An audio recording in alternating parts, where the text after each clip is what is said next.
Hello मेरे प्यारे दोस्तों एंड मेरे प्यारे ब्रदर एंड सिस्टर, अगर आप लोग इस वीडियो को देख पा रहे हैं तो आपके लिए ये वीडियो बहुत ही ज़्यादा इम्पोर्टेंट होने वाला है। खास करके ये जो वीडियो होगा वो एएनएम सिस्टर के लिए होंगे। अब ये जो एएनएम सिस्टर की मैं जो बात करूंगा इस वीडियो में, वो खास करके उस एएनएम सिस्टर के लिए मैं जो बात करने वाला हूँ जो कैंडिडेट अभी एएनएम, यहाँ से गौर से देखिएगा, एएनएम के पद पर जो 8,853 वैकेंसी निकाले गए हैं बिहार स्वास्थ्य समिति के द्वारा, बिहार यहाँ पर गौर से देखिएगा, बिहार राज्य स्वास्थ्य समिति के द्वारा। तो इसके लिए मैं बात यहाँ पर करने वाला हूँ। ठीक है, तो आप दो दोस्तों यहाँ पर अपना यहाँ पर देख रहे हो बिहार राज्य स्वास्थ्य समिति के अंतर्गत उन सारे कैंडिडेटों के लिए ये पूरी जानकारी होने वाला है। अब मैं इस वीडियो में जो बात करूंगा वो आपके लिए बहुत ही ज्यादा इंपॉर्टेंट होगा। सबसे पहले मैं आपको 2-3 जानकारी यहाँ पर क्लियर कर दूं। बहुत ऐसे जिले हैं जहां पर आप लोग ज्वाइनिंग कर चुके हैं पूरे राज्य के अंतर्गत। बहुत जगह पोस्टिंग की प्रक्रिया शुरू हो चुकी है, बहुत जगह पोस्टिंग होना है, बहुत कैंडिडेट ज्वाइनिंग के लिए बचे हुए हैं। तो हम आखिरी इस वीडियो में बात करेंगे आप लोगों के लिए।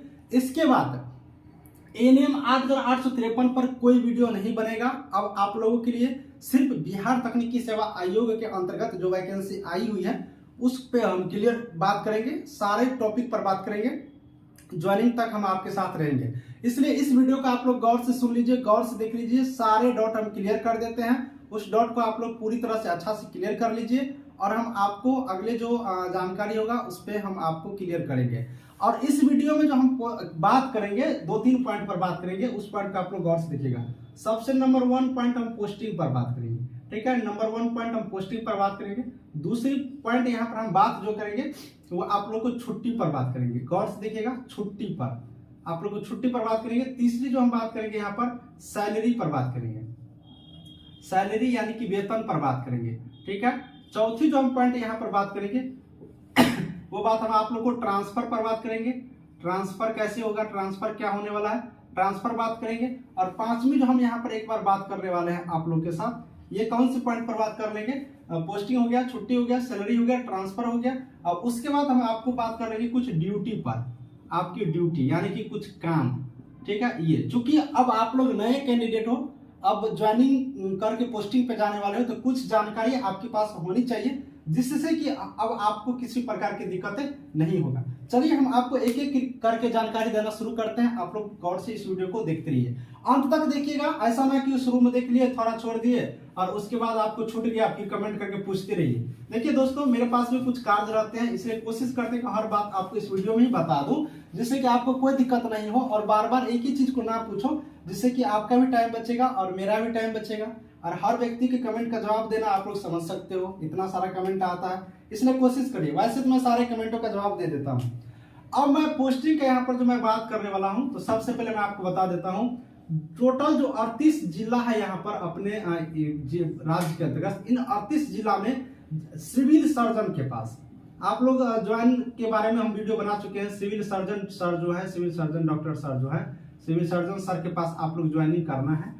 अब सारे कैंडिडेट ज्वाइनिंग कर रहे हैं। जो कैंडिडेट अभी तक ज्वाइनिंग नहीं किए हैं वो बिल्कुल रूप से जाकर के ज्वाइनिंग करें। ज्वाइनिंग पर हम बहुत सारा वीडियो बना चुके हैं, उस वीडियो को जाकर के देख लीजिए। कौन डॉक्यूमेंट लगेगा, मेडिकल कैसे बनाएंगे, कैरेक्टर कैसे बनाएंगे, उसका एफिडेविट कैसे बनता है, आप अपने दोस्तों से संपर्क करके भी पता करिए। जैसे हो, ये नहीं कि चैनल पे देखिए सर जो बोले हैं उसी तरह से, जैसे हो किसी भी स्कोप के माध्यम से किसी भी तरह से आपका ज्वाइनिंग होना चाहिए। मेरा एक ही मकसद है और आपको ज्वाइनिंग करना है। तो ये आपको ज्वाइनिंग से रिलेटेड है। अविलंब ज्वाइनिंग कर लीजिए। ऐसा नहीं कि 30 नवंबर तक टाइम है, लास्ट डेट 30 नवंबर है। 30 नवंबर है तो ऐसा नहीं कि 30 नवंबर का हम लोग इंतजार करेंगे कि जब 30 नवंबर आएगा ना तो 25 को ज्वाइनिंग कर लेंगे, 27 को ज्वाइनिंग कर लेंगे। मैं बार बार इस चीज को कह रहा हूँ, आप लोग ज्वाइनिंग करिए। पहले ज्वाइनिंग करिएगा तो हो सकता है कि आपका जो पोस्टिंग होगा उस जिले के अंतर्गत वो कहीं आपके चॉइस पर हो जाए, क्योंकि बहुत सारे कैंडिडेटों को होम डिस्ट्रिक्ट यहाँ पर दिया गया है। तो होम डिस्ट्रिक्ट वाले को हो सकता है कि नजदीक लेना होगा, तो वो सारा चीज हो जाता है। आप लोग जल्दी ज्वाइनिंग करिएगा तो आप लोग को पता चलेगा, तो इसलिए हम आपको बता दिए। ठीक है, ज्वाइनिंग कर लीजिएगा, इसमें कोई प्रॉब्लम नहीं है। आप लोग आसानी से ज्वाइनिंग करिए। जिनका सर्टिफिकेट अभी तक नहीं बना है वो सर्टिफिकेट फटाफट बनाइए। और आज वैसे भी 7 हो गया, अभी टाइम है 20-25 दिन टाइम है, तो बिल्कुल सब आप लोग आसानी से ज्वाइनिंग कर लीजिए। पोस्टिंग में किसी प्रकार की दिक्कत नहीं है।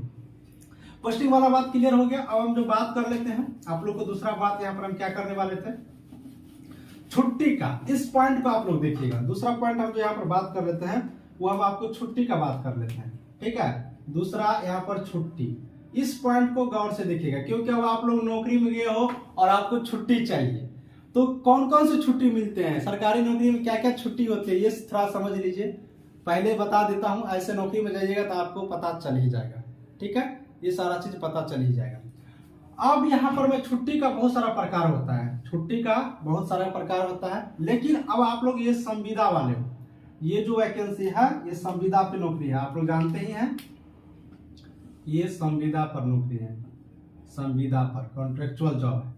अब संविदा पर जॉब है तो इसमें सारा फैसिलिटी आपको नहीं दिया जाएगा, जो परमानेंट नौकरी वाले को मिलता है वो सारा फैसिलिटी आप लोग को नहीं दिए जाएंगे। तो क्या क्या फैसिलिटी मिलेगा, तो आप लोग को एक सीएल छुट्टी मिलता है, सीएल क्लीवेज लीव बोला जाता है, क्लीवेज लीव इंग्लिश में बोला जाता है, और इसको हिंदी में बात करोगे तो आकस्मिक, आकस्मिक, आप लोग गौर से सुनिएगा, आकस्मिक अवकाश, आकस्मिक अवकाश इसको बोला जाता है, ठीक है। ये चीज आपने देख लिया, एक पहला छुट्टी आप लोग को ये आप लोग को यहाँ से मिलेगा। दूसरा आप लोग को जो छुट्टी यहाँ से मिलने वाला है वो स्पेशल लीव, एसएल बोला जाता है, स्पेशल लीव बोला जाता है।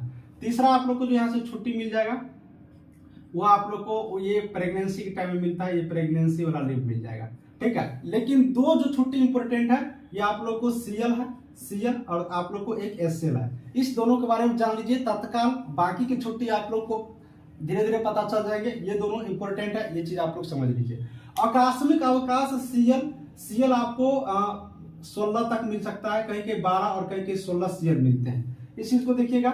अब ये 12 और 16 में लोचा क्या है, देखिए जहां पर सप्ताह में 6 दिन ड्यूटी लिया जाता है वहां पर सीएल की संख्या 16 हो जाता है, यानी कि पूरे साल में, ये जो मैं बात कर रहा हूँ एक साल की बात कर रहा हूँ, एक साल की मैं बात कर रहा हूँ, एक साल में आपको 16 सीएल मिलेंगे अगर 6 दिन ड्यूटी लेते हैं तो। और जहां पर 5 दिन ड्यूटी लिया जाता है, जहां पर 5 दिन, वहां पर आपको सीएल की संख्या 12 मिलता है। जैसे कि पटना के सचिवालय में मैं जॉब करता हूं, तो यहाँ पर वर्किंग डे 5 दिन होता है, सप्ताह में 5 दिन आपको ऑफिस खुलेगा, तो आपको 12 सीएल मिलेगा। अगर जहां पर 6 दिन, जैसे ब्लॉक में, जिला में 6 दिन ऑफिस खुलता है, तो वहां पर आपको 16 सीएल मिलते हैं। तो ये 16 जो सीएल है, यानी कि 16 आकस्मिक अवकाश मिलेगा, 16 दिन का छुट्टी मिलेगा पूरे एक साल के अंतर्गत। अब 12 महीने में आपको 16 दिन छुट्टी पर आना है, ये चीज होता है। सीएल कभी कभी 12-16 होते रहता है, तो 12-16 के अंतर में रहेगा, ये चीज ध्यान में रखिएगा। तो ये आपको पूरे साल में, ऐसा नहीं कि जनवरी में 12 सीएल मिलेगा, फरवरी में फिर 12 छुट्टी, मतलब आकस्मिक अवकाश, ये ऐसा नहीं है, ठीक है, ये चीज। अब यहाँ पर अवकाश हम लोग बोलेंगे, छुट्टी नहीं बोले जाते हैं, लेटर अवकाश लिखे जाते हैं, ये सब टर्म समझ लीजिएगा, लिखते लिखते नौकरी में जाइएगा तो लिखते लिखते समझ जाइएगा, समझाने की जरूरत नहीं है। बस आपको मैं बताना था कि 16 और आपको साल में मिलेंगे सीएल क्लीवेज लीव आकस्मिक अवकाश, ठीक है। अब ये आकस्मिक अवकाश हम कब लेंगे, इस चीज को थोड़ा आप लोग समझ लीजिए। ये जो है आकस्मिक अवकाश की जो हम बात कर रहे हैं, यहाँ पर अभी जो हम बात किए हैं सीएल का, जो हम बात किए आकस्मिक अवकाश का, देखिए ये चीज आप आकस्मिक, ठीक है, आकस्मिक अवकाश का जो हम बात की, ये कब छुट्टी लिया जाता है, इस चीज के बारे में समझिए। देखिए जब आपका कोई कार्य जरूरी हो जाए और अचानक आप ऑफिस नहीं गए, तो आप लोग फोन करके सूचित कर सकते हैं कि हम आज नहीं आ रहे हूँ या आज नहीं आ रहा हूँ और हमें छुट्टी दे दीजिए। तो आप लोग अगला दिन जाइएगा, एक सीएल लिख करके, आकस्मिक अवकाश का एप्लीकेशन लिख करके आप लोग दे दीजिएगा, तो आपको वहां पर माफ हो जाएंगे, उस दिन का वेतन नहीं कटेगा। या अगर आपको अचानक जाना है, कल जाना है और आज ऑफिस में हो, आज पता चला, तो आज अचानक एक एप्लीकेशन लिखेंगे और दे देंगे, आप चले जाइएगा।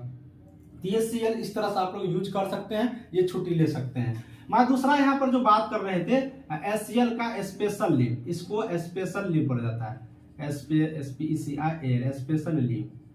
स्पेशल लीव बोला जाता है। अब ये स्पेशल लीव सिर्फ लड़कियों के लिए होता है, आप लोग समझ सकते हो, और ये महीना में 2 दिन मिलता है, प्रत्येक महीना में, ठीक है। महीना में आप लोग जानते हो मासिक जो प्रदान प्रक्रिया चलती है, तो स्पेशल लीव प्रत्येक महीने आपको 2 दिन मिलेंगे, ये स्पेशल लीव का प्रयोग आप लोग कर सकते हो। तो ये प्रत्येक सिर्फ और सिर्फ ये महिला को मिलता है, सिर्फ महिला के रिलेटिव के लिए, सिर्फ जो वुमेन है, गर्ल्स है, महिला, किसी भी जॉब में रहिए, बिहार सरकार की कोई भी नौकरी में रहिएगा, तो आपको 2 दिन का स्पेशल लीव मिल जाता है। इस 2 दिन में आप लोग छुट्टी में रह सकते हो। तो आपने यहाँ पर देख सकते हो कि अगर 12 महीने में यहाँ पर अगर 12 ही सीएल दिया जाएगा, 12 या 16, तो एक महीने में 1 सीएल यहाँ पर देख सकते हो, और आपको 2 स्पेशल लीव मिलेगा, तो 3 छुट्टी आप लोग को महीना में आप लोग आसानी से यूज कर सकते हो।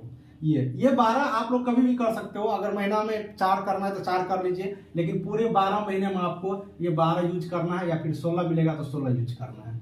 लेकिन ये आपको फिक्स है, महीना में 2 ही मिलेगा, फिर अगला महीना में 2 मिलेंगे, अगला महीना में 2 मिलेंगे, ये सारे चीज मिल जाते हैं। इस छुट्टी के बारे में आपने जानकारी प्राप्त कर लिया।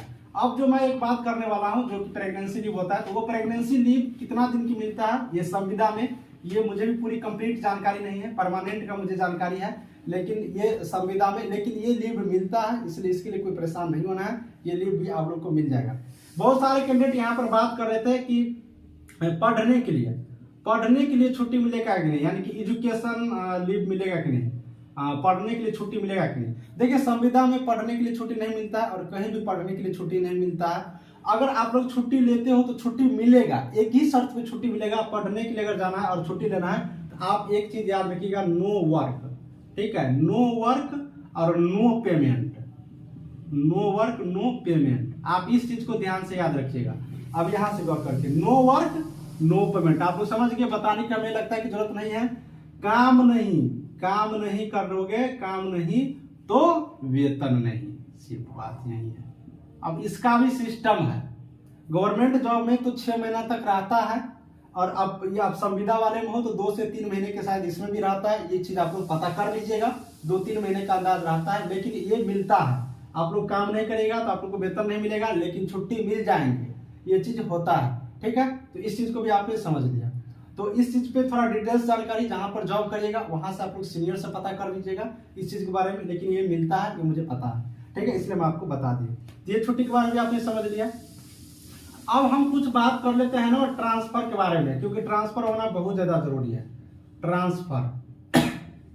ट्रांसफर कैसे होगा, देखिए ट्रांसफर का रूल होता है, HR पॉलिसी जो जारी किया गया है, ह्यूमन रिसोर्स पॉलिसी बिहार सरकार के द्वारा स्वास्थ्य विभाग की वेबसाइट पर अपलोड है, उसमें 3 साल तक के लिए यहाँ पर ट्रांसफर के बारे में आप लोग को कम से कम इंतजार करना पड़ेगा, 3 साल के लिए। विशेष परिस्थिति में ट्रांसफर होता है, ये बात अभी बता देता हूँ, उसी नोटिस में लिखा हुआ है, आप लोग गौर से पढ़िएगा, पूरी जानकारी प्राप्त किए तो बता रहे हैं। सरकार की जो नियमावली है, HR पॉलिसी है, उसी में तो 3 साल आप लोग को नौकरी करना होगा, फिर जाकर के आप ट्रांसफर ले सकते हो।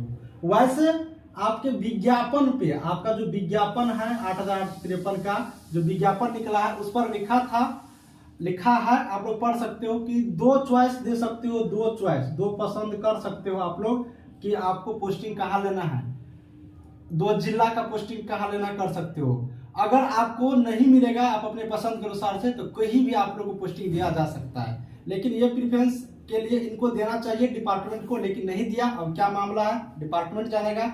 अगर आप लोग चाहते हो तो बिल्कुल रूप से विज्ञापन को लेकर के, और एक बार आप लोग ऑफिस से पता कर लीजिए कि ये चॉइस जो लिखा हुआ ये कब लागू होगा, इसका प्रयोग हम लोग कैसे करेंगे।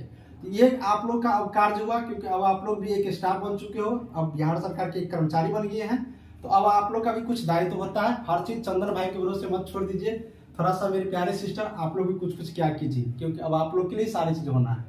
तो ये चीज आप लोग देख लीजिएगा ट्रांसफर का, लेकिन ट्रांसफर का यही है, उसमें लिखा हुआ है, उस रूल को आप लोग को देखना है। विशेष परिस्थिति में ट्रांसफर होता है, तो ये चीज आप लोग को पता करना होगा वहीं से कि क्या विशेष परिस्थिति हो सकता है, क्या ट्रांसफर का, तो ये चीज आप लोग देख सकते हैं। तो इस चीज को भी आपने समझ लिया। अब हम बात करेंगे यहाँ से वेतन का। भाई वेतन का मामला क्या है, देखिए वेतन के बारे में बात कर लेते हैं। चूंकि वेतन का जो मामला है, ये तो वेतन का मामला बहुत गंभीर है, हमें तो रोना आ जाता है यार आप लोग का वेतन देख करके 11,500 रुपया, हमें तो हंसी लग जाता है। जिन व्यक्ति का अगर पटना दे दिया होगा, जिनको पटना दे दिया होगा ना, वो तो 11,500 रुपया कर्जा लेना पड़ेगा उसको पर मंथ। 11,000 तो सैलरी मिलेंगे और उतना कर्जा लेना पड़ेगा, क्योंकि मैं पटना में रह रहा हूँ, मुझे पता है कि पटना की खर्च क्या है।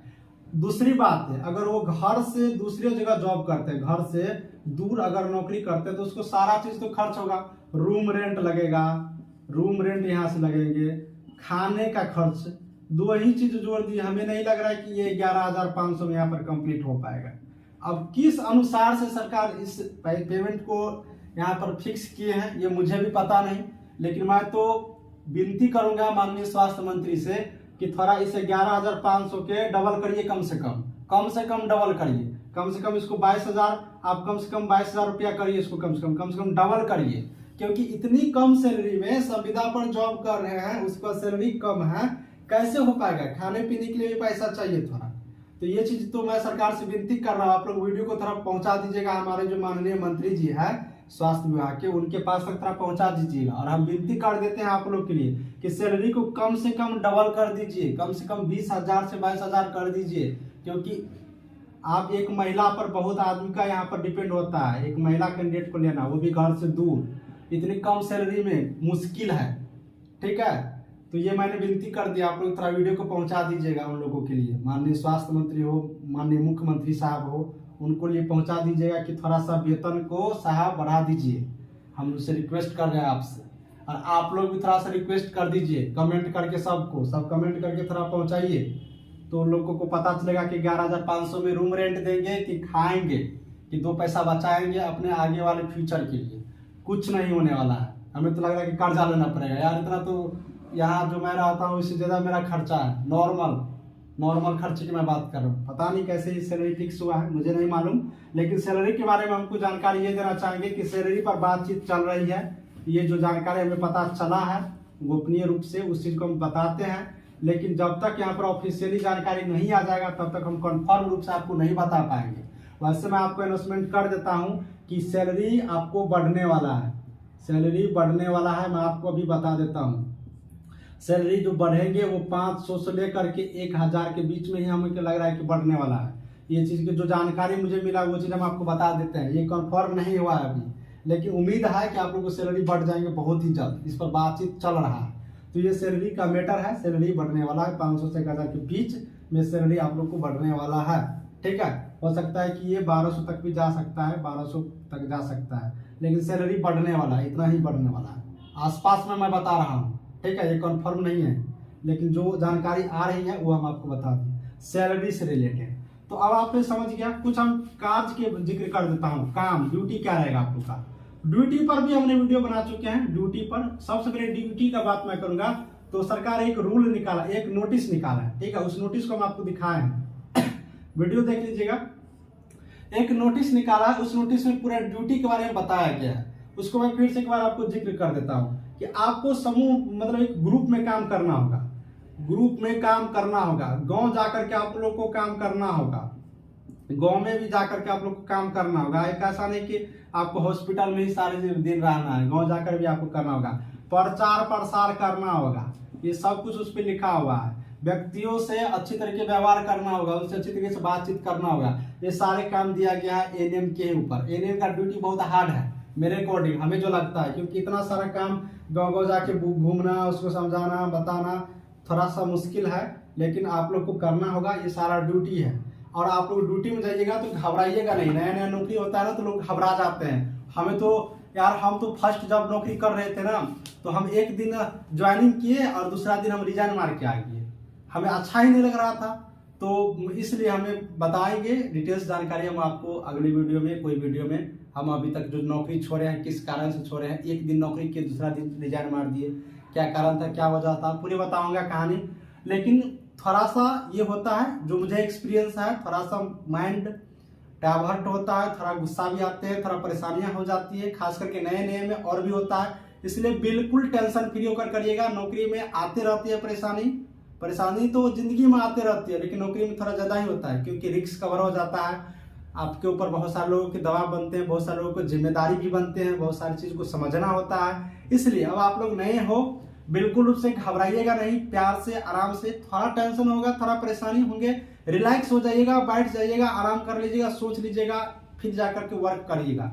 मन ना लगे तो 2 दिन का छुट्टी ले करके रेस्ट कर लीजिएगा। हम ऐसा अभी भी करते हैं। मुझे जब परेशानी बढ़ती है, बहुत सारा टेंशन हो जाता है वर्क से रिलेटेड, तो हम 2-4 दिन का छुट्टी लेकर के रिलैक्स कर लेते हैं कि चलो हाँ आराम कर लेते हैं, घर जाकर घूम लेते हैं, थोड़ा दोस्त फ्रेंड के साथ एंजॉय कर लेते हैं, फिर जाकर के हम ज्वाइन करते हैं। ऐसा नहीं कि जल्दी में मैं जॉब छोड़ देता हूँ, सैलरी कम है, क्या हो गया 11,500 में, नहीं, गलत सोचा आपका। नौकरी कभी नहीं छोड़ना चाहिए। अगर आपके पास 11,500 का सरकारी संविदा का ही नौकरी है तो आपके लिए बहुत ही ज्यादा है। आप इस चीज को मान कर चलिए। आपका भाई चंदन आपके पास ये चीज कह रहा है तो बिल्कुल रूप से हम आपको सच्ची बात बता रहे हैं। ठीक है, हम भी जॉब किए थे, जब पहला जॉब छोड़ कर आए थे तो हम दूसरा जॉब मुझे मिल नहीं रहा था, तो हम दूसरा जॉब सिर्फ 15,000 के पेमेंट पर किए थे। आपको बता देते हैं, सिर्फ और सिर्फ 15,000 सैलरी पर किए थे। और दूसरा जॉब हम 15,000 की स्लीपर, और मेरा जॉब संविदा का था, जबकि पहला जॉब परमानेंट छोड़ के आए थे, दूसरा हम संविदा पर नौकरी किए। तो स्थितियाँ ऐसी आती है, इसलिए आप लोगों को घबराना नहीं है। 15,000 में क्या होगा, मेरा तो खर्च ज़्यादा है। 15,000 में तो मुझे यार 5,000 6,000 हमें बचता था, बहुत कम करके, बहुत मिनिमाइज करके हम खर्च करते थे तो जा करके। तो इसीलिए मैं बताता हूँ, घबराइएगा नहीं, नौकरी है, थोड़ा आराम से रिलैक्स मूड से अच्छे तरीके से करिएगा। स्वास्थ्य विभाग में आप लोग के ऊपर ही तो सारा चीज टिका हुआ है। हो सकता है कि कभी हम भी आपका हॉस्पिटल में आ जाए, तो बहुत सारे लोगों को काम पड़ेगा। मेरे भी यहाँ, मेरा जो घर है वहाँ भी हॉस्पिटल है, वहाँ भी आप लोग ज्वाइन करिएगा। तो ये सारी चीज है। अब वीडियो को खत्म कर देते हैं, वीडियो में लंबा जाता होगा। और बिहार तकनीकी सेवा आयोग से रिलेटेड हर जानकारी के लिए चैनल को सब्सक्राइब करिएगा। चंदन भाई को अपना भी भाई बना लो, मेरा दोस्त बन जाओ, और सारे लोग चैनल को सब्सक्राइब करके टेलीग्राम ग्रुप के लिंक से जुड़ जाओ। और आपका भाई, आपका दोस्त चंदन कुमार मिलेंगे नेक्स्ट वीडियो में। और इस वीडियो को यहीं पर खत्म कर देते हैं। कैसा लगा वीडियो कमेंट करके बताइएगा, किस टॉपिक पर वीडियो चाहिए वो भी बताइएगा। और आपके लिए नई नई वीडियो बनाते रहेंगे, तो वीडियो को शेयर भी करिएगा। आप अपने एएनएम के जो नई नई सिस्टर अभी एएनएम कर रही है उसको शेयर कर दीजिए, सब्सक्राइब कर लेगी। हर जानकारी उसके लिए भी हम अपडेट ला रहे हैं, जल्दी जल्दी नई नई अपडेट ला रहे हैं। चलिए वीडियो को समाप्त करते हैं, बाय बाय।